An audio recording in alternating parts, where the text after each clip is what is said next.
নমস্কার বন্ধুরা, আজ আমি নিয়ে এসেছি দুর্দান্ত স্বাদের মূলো শাকের একটি নিরামিষ রেসিপি, যেটা গরম গরম ভাতের সাথে খেতে দারুণ লাগে।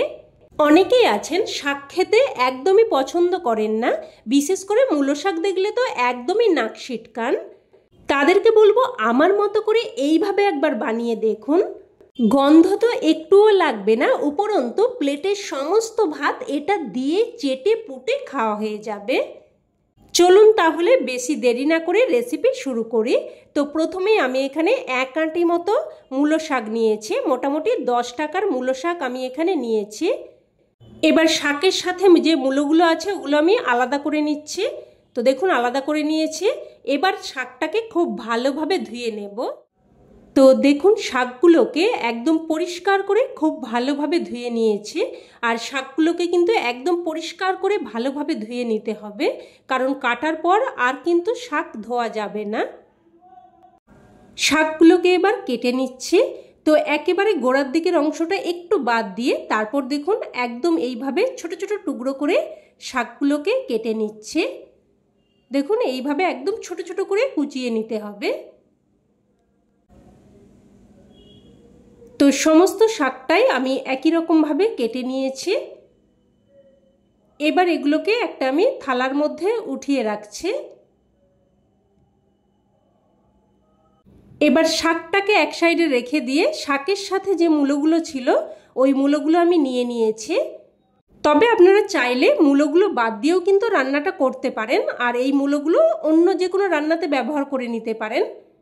তবে যেহেতু একদমই কচি মূলো, আমি কিন্তু এই রান্নাতে মূলোগুলো ব্যবহার করে নেব, আর খেতেও কিন্তু দারুণ লাগবে। মূলোগুলো সেইভাবে ছাড়ানোর কিছু নেই, তবে যে শেকড়ের মতো অংশটা থাকে ওগুলোকে দেখুন এইভাবে ছুরিতে করে চেঁচে নিতে হবে। তো দেখুন আমি শেকড়ের মতো অংশগুলো ভালোভাবে পরিষ্কার করে নিয়ে তারপর কিন্তু ভালোভাবে মূলোগুলোকে ধুয়ে নিয়েছি। এবার মূলোগুলো কেটে নিচ্ছি। তো যে দিকের অংশটা সরু সেই দিকের অংশটা এরকম ছোট ছোট গোল গোল করে কেটে নিলাম, আর যে দিকটা মোটা সেগুলো লম্বালম্বিভাবে প্রথমে 2 টুকরো করে কেটে নিয়ে তারপর আবারও এইরকম ছোট ছোট করে কেটে নিচ্ছি। তো দেখুন সমস্ত মূলোটাই আমি কেটে নিয়েছি। এবার মূলোগুলো আমি এক সাইডে রেখে দিচ্ছি। এবার আমি শাকগুলো নিয়ে নিয়েছি। এবার এর মধ্যে দিয়ে দিলাম 1/2 চামচ মতো লবণ। এবার লবণটা দিয়ে শাকের সাথে খুব ভালোভাবে চটকে চটকে মেখে নেব। ভালোভাবে মেখে নিয়ে এবার শাকটাকে প্রায় এইভাবে 10 মিনিট মতো রেখে দেব। আর এইভাবে লবণ মাখিয়ে শাকটাকে রেখে দিলে মূলো শাকের যে একটা বাজে গন্ধ থাকে ওটা কিন্তু একদমই চলে যাবে, আর শাকটাও একদম নরম হয়ে যাবে, খুব সহজে সেদ্ধ হয়ে যাবে। তো ওটাকে এক সাইডে রেখে দিয়ে এবার আমি গ্যাস অন করে কড়াই বসিয়ে এখানে আমি 1/2 বাটি মতো মুগ ডাল দেখুন ভেজে নিচ্ছি। আর শাকের পরিমাণ অনুযায়ী কিন্তু ডালটা নিয়ে নিতে হবে। মোটামুটি ছোট 1 আঁটি শাকের জন্য প্রায় 50 থেকে 60 গ্রাম মতো মুগ ডাল নিতে হবে। তো দেখুন ডালটাকে আমি ভালোভাবে ভেজে নিয়ে তারপর ডালটাকে আমি ধুয়ে নিচ্ছি। তো 2-4 বার জল পাল্টে পাল্টে ভালোভাবে দেখুন ধুয়ে নিয়েছি। এবার এদিকে কড়াইতে কিছুটা জল গরম হতে বসিয়ে দিয়েছি। জল যখন এইভাবে একটু গরম হতে শুরু করবে তখন এর মধ্যে দিয়ে দিলাম 1/2 চামচ মতো লবণ। লবণটা দিয়ে ভালোভাবে মিশিয়ে নেব। ভালোভাবে মিশিয়ে নিয়ে এবার ধুয়ে রাখা মুগ ডালটা দিয়ে দিলাম। এবার ডালটাকে ফুটতে দেব।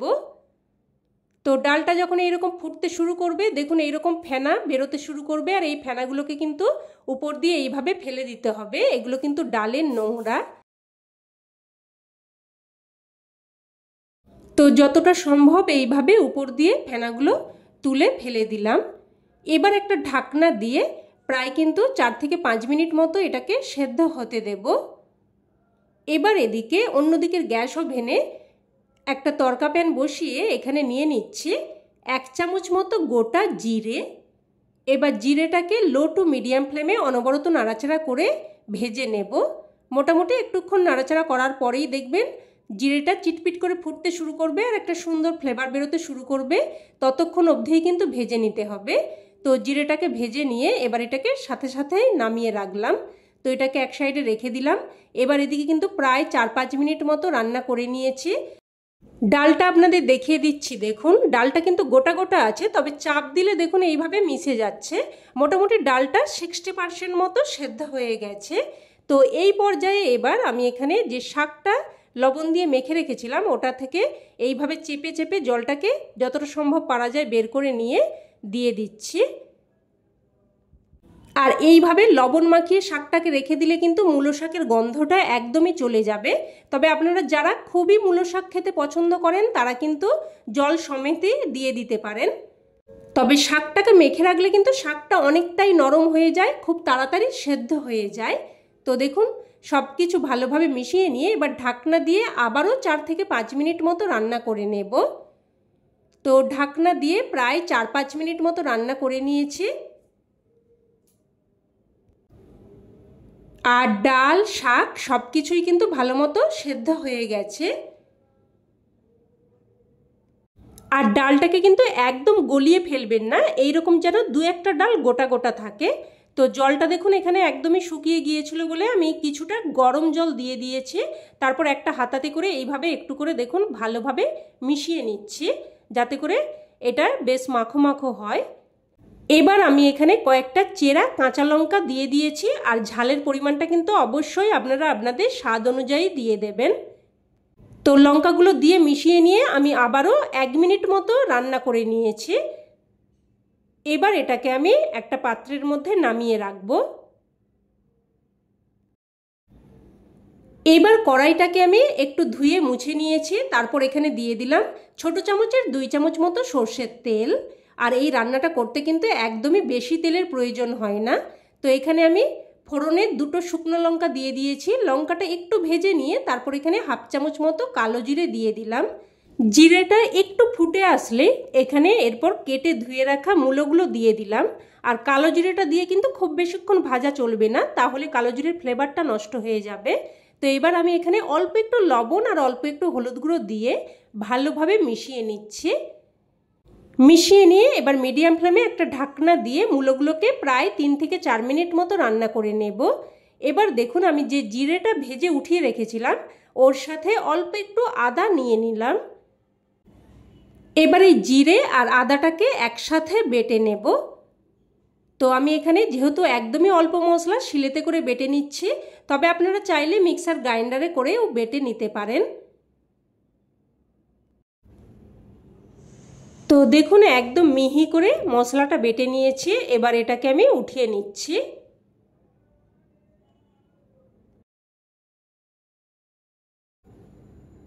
তো উঠিয়ে নিলাম। এবার এদিকে প্রায় 3 থেকে 4 মিনিট মতো ঢাকনা দিয়ে রান্না করে নিয়েছি। আর দেখুন মূলোগুলো কিন্তু বেশ ভালো মতো ভাজা হয়ে গেছে। এবার এখানে আগে থেকে সেদ্ধ করে রাখা ডাল আর শাক দিয়ে দিলাম। আর শাকটা দেওয়ার সাথে সাথেই কিন্তু এইভাবে নাড়াচাড়া করে মিশিয়ে নিতে হবে। এবার এখানে আমি পাত্রটা ধুয়ে অল্প একটু জল দিয়ে দিলাম। আর যে মশলাটা আমি আগে থেকে বেটে রেখেছিলাম ওটা দিয়ে দিলাম। আর এই মশলা কিন্তু এই রান্নার স্বাদে একদম অন্য মাত্রা এনে দেবে। মশলাটা দেওয়ার সাথে সাথেই কিন্তু একটা সুন্দর ফ্লেভার বেরোতে শুরু করেছে। আপনারা যখন রান্নাটা করবেন এটা ফিল করতে পারবেন। তো সব কিছু ভালোভাবে মিশিয়ে নিয়ে এবার একটা ঢাকনা দিয়ে আবারও 3-4 মিনিট মতো রান্না করে নিয়েছি। তো 3-4 মিনিট মতো রান্না করে নিয়ে ঢাকনা তুলে নিলাম।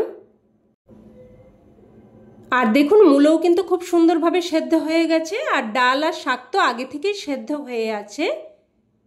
এবার এখানে অল্প একটু চিনি দিয়ে দিলাম, যেহেতু মূলো শাক একটু মিষ্টি দিয়ে দিলে কিন্তু স্বাদটা সুন্দরভাবে ব্যালেন্স হবে, খেতেও কিন্তু খুবই ভালো লাগবে। তবে আপনারা যদি একদমই চিনিটা অপছন্দ করেন তাহলে চিনিটা বাদ দিয়েও রান্নাটা করতে পারেন। এবার এখানে কিছু কুচানো ধনেপাতা দিয়ে ভালোভাবে মিশিয়ে নিলাম।